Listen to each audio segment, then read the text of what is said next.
صباح الخير يا مصر، يلا عشان الماتش قرب يبدأ. ما هي صافرة البداية، الجمهور يشتعل في المدرجات.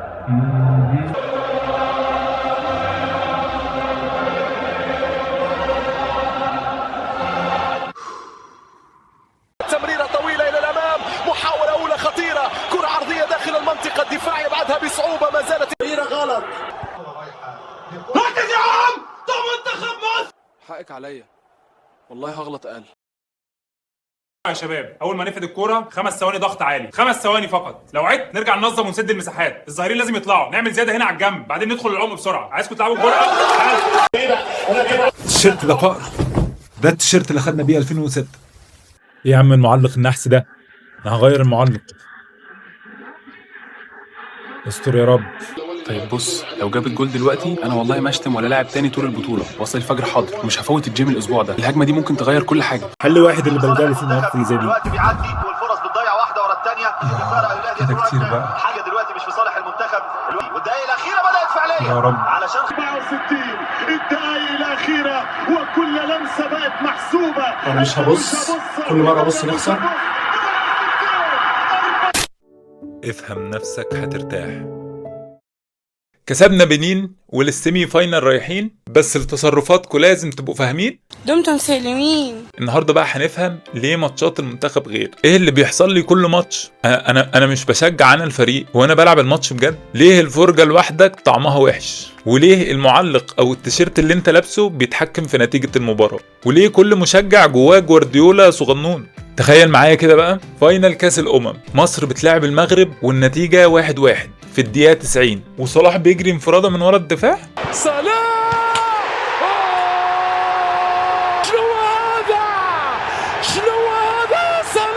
انت متخيل الاحساس؟ انت متخيل انت هتحس بايه؟ النيورو ساينس بيقول لك ان الاحساس اللي انت حسيته ده هو نفس الاحساس اللي انت كنت هتحسه لو انت اللي بتلعب وجبت الجون. في ابحاث وجدت ان المشجع لما بيخش في فرقته جون او فرقته بتخسر، الالم اللي هو بيحسه ده بيبقى الم حقيقي كانه اتضرب علقه. من الاخر كده احنا مش بنشجع، احنا بنكون اللعيب. الستاديز بتقول ان الكوره متهندسه ان الاجوان تبقى قليله، يعني انت ماتش 90 دقيقه ممكن ما يخشش فيه جوان اصلا، وممكن يبقى جون واحد في ال 90 دقيقه كلها. فكل جول كل ترقيصه كانك، والدراسه هي اللي بتقول كده، كأنك بتلعب قمار وكسبت. $1,000 good luck. شعور غريب انك تحس انك صاحب فضل على انسان ما تعرفوش. فالريورد المتغير دوت، مره جول مره ترقيصه، ده هو اللي بيجيبك تتفرج تاني. عشان كده تلاقي جمهور الزمالك قاعد بيسأل اين الشيكابالا، اين الريورد. فانت حرفيا بتتفرج تاني عشان السبايك بتاع الدوبامين ده تحسه تاني. يا عاشق الدوبامين يا مقامر يا مدمن. صلاح قعدت تقول لي قول لا للمخدرات وطلعت انت المخدرات. اعطني جون في الدقيقه 90 ارجوك. وبعدين دي مش مجرد لعبه، ده منتخبنا فريق عظيم وهيلعب يكسب الليله.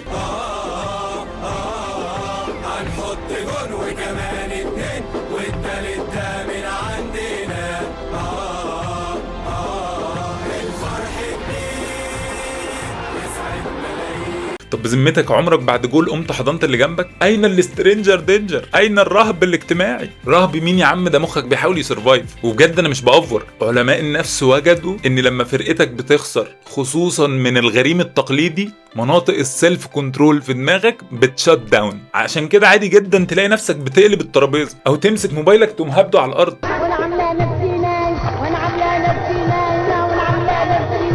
فنصيحة ليكي، لقيتي جوزك عنده ماتش مهم وفرقته هتخسر، لمي شنطك وعلى بيت ابوكي، اتغدي بيه قبل ما هو يتعشى بيكي. وبعدين ده مش بس دوبامين، ده دوبامين وتستوستيرون وادرينالين، كله بيبقى في الطالع. علماء النيورو ساينس لقوا ان المشجع في الاستاد نبضات قلبه وهرموناته بتبقى متلخبطه نفس لخبطه لاعب الملاكمه، كأنك بتلعب ماتش UFC حضرتك. انت متخيل؟ هي حرفيا 90 دقيقة كارديو وانت قاعد على الكنبة. لما فرقتك بتجيب جول جسمك بيفرز كيميكال اسمه الاوكسيتوسين، وده بيبقى مسؤول عن العلاقات. فعشان كده كل اللي في القهوة بتحس ان هم اخواتك، ده اخويا ده اخويا ده اخويا ده اخويا اللي ما جبتوش امي. فخد النصيحة دي مني، خد الكراش وروح اتفرج على الماتش، دع الاوكسيتوسين يلعب لعبته.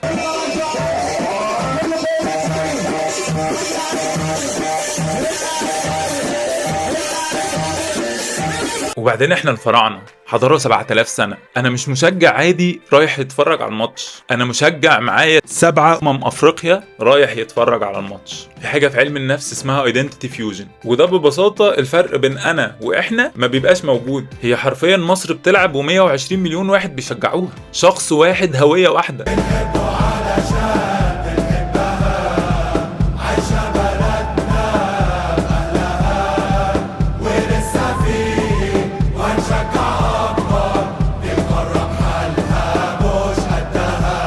يا سلام بقى لو انت زي حالاتي بدأت اشجع كورة 2005 هوب دبل كيك كسبنا 2006 2008 و2010. خلاص نفسي احس الاحساس ده تاني ان شاء الله السنه دي، ان شاء الله ان شاء الله. ركز يا صلاح. وبعدين انا فاكر ساعتها كنت بروح المدرسه يا ارض تهدي ما انتش قد، انا اللي حطيت على دروجبا وايتو. وانت لما بتتفرج مع ناس كلكم لابسين احمر كلكم بتشجعوا في نفس اللحظه، بتتعصبوا مع بعض بتزعلوا مع بعض، كل واحد حرفيا بيتغذى على طاقه اللي جنبه. ده في علم النفس اسمه الكولكتيف افيربسنس، وده اللي بيخلينا نحول القلق دوت لامل. وتبقى قاعد بتتفرج هاني بيجري على اليمين وراح رافعه مصطفى محمد داخل براسه، تلاقي نفسك عملت كده. وده بيحصل عشان مخك مش فاهم يعني ايه سكرين، بس بيفهم الحركه اللي قدامه، بيفهم الخوف اللي جواك. المخ بيبقى مقتنع ان انت اللي بتلعب. انا والله في ماتش جالي شد عضلي في السمانه وانا قاعد بتفرج على الكنبه. عارفين باجيو الرجل الذي مات واقفا؟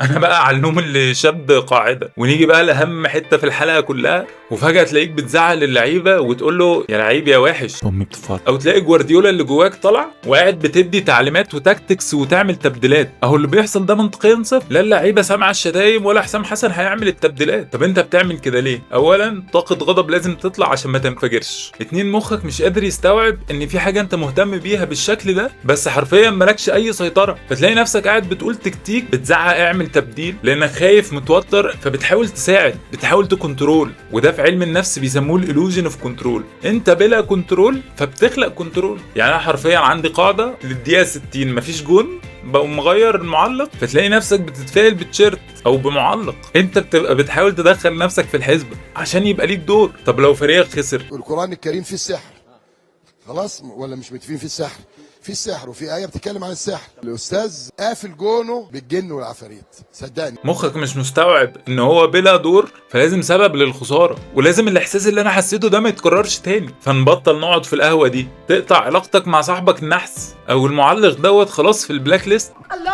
وأنا مالي يا لمبي؟ جرايه يا لمبي أنت هتسكر علينا ولا إيه؟ الماتش بيخلق حاجة اسمها السوشيال بيرميشن زون، يعني الأخلاق والقيم والمبادئ تايم أوت. ولمدة 90 دقيقة انت مسموح لك تزعق تشتم تدبدب تعيط ومحدش هيقول لك مالك. نفس الكلام ده لو عملته بكرة في الشغل هتترفد. We're following breaking news out of Albuquerque this evening. Police are in pursuit of a stolen vehicle along Interstate 25. The driver, 24-year-old Alam Omar, is wanted in connection with a series of burglaries and now leading officers on a dangerous high speed. هي حرفيا نفس فكرة فيلم الرعب اللي هو اسمه ذا بيرج. يوم في السنة مسموح لك تعمل فيه اللي انت عايزه، مفيش قانون. معلومات مش مهم تعرفها، مصر هتاخد افريقيا السنة دي. 2 76% من المشجعين عندهم عادات وتقاليد للماتشات. 50% بيلبسوا نفس التيشيرت. يعني انا التيشيرت ده من 2018 لما وصلنا كاس العالم بلبسه في كل ماتشات مصر. 42% بيقعدوا في نفس الكرسي على القهوه. في سيرفي اتعمل على مشجعين لما فرقهم بتخسر، 62% من المشجعين كانوا شايفين ان هم السبب في الخساره. 38% كانوا شايفين ان ليهم صاحب او قريب نحس هو السبب. 84% منهم طلبوا من الشخص ده ان هو يمشي عشان فرقتهم تكسب. في دراسه تركيه اتعملت في سنه 2024 لقت ان الايام اللي فيها ماتشات الديربي الطوارئ في المستشفيات بتستقبل 30% حالات اكتر، معظمهم كانوا بيحتفلوا. في مشجع حقيقي مش AI اسمه عادل شكل.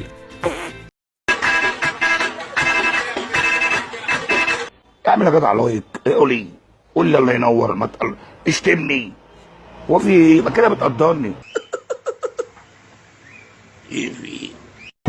وفي وفي الاخر خلاص عارفين ايه احلى حاجه في الكوره؟ مش الفوز ولا الاجوال ولا حتى صلاح لما يبقى منفرد بالجول. احلى حاجه اننا بنحس، بنفرح بزياده وبنزعل قوي، بنخسر كاننا اتغلبنا في حياتنا الشخصيه. بس احنا محظوظين ان احنا لسه قادرين نحس بكده. في ناس مش بتتفرج ولا بتتحمس ولا قلبها بيتشد مع اخر دقيقه. احنا قلبنا بيجري قبل اللعيبه، وعينينا بتدمع مع الخساره، وجسمنا بيترعش مع النشيد. الجنون ده جميل، المبالغه دي نعمه. كل مره نقعد مع بعض في قهوه، بيت، استاد، نصرخ في نفس اللحظه ونفرح سوا حتى لو مش عارفين بعض. اللحظات دي مش بتتكرر. اننا نتجمع عشان نحس سوا دي في حد ذاتها بطوله. فحتى لو خسرنا، حتى لو اتعصبنا، حتى لو اتقمصنا وقلنا مش هنتفرج تاني، احنا دايما راجعين. مش بس عشان الكوره، عشان الاحساس، عشان احنا مش بنشجع فريق، احنا بنعيش الحياه. وافتكر في كل 90 دقيقه قد ايه انت محظوظ انك لسه حاسس. لو الكلام ده لمس حاجه جواك، انت مش لوحدك، عمرك ما كنت لوحدك. كان معاكم مريض نفسي، واشوفكم الحلقه الجايه.